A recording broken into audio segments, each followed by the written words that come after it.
This curiously shaped rock behind me is known as Arthur's Seat. Now, in fact, Arthur's Seat is the remnants of a 350 million year old extinct volcano. In legend, though, it is one of the possible locations for King Arthur's Camelot. Now, all I have to say is, if that is the seat for King Arthur, then his round table must be pretty darn big. Arthur's Seat is another extinct volcano, just like Castle Rock. Surrounding Arthur's Seat are the Salisbury Crags. Add in some breathtaking hills, rocks, and glens, and you get the beautiful Hollyrood Park. It's a little taste of the Scottish Highlands right here in Edinburgh. It is so beautiful, in fact, that the men of the Scottish Enlightenment supposedly walked along here to get inspiration. We'll meet some of them in a moment.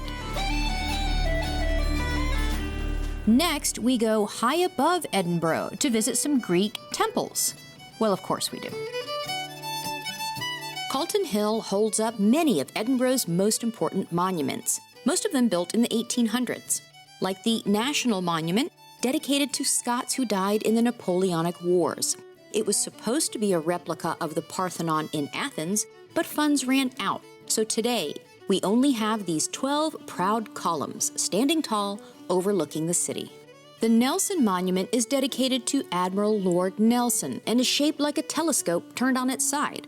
And the City Observatory and the Royal High School are just about as Greek temple as you can get, as is this monument dedicated to the national poet of Scotland.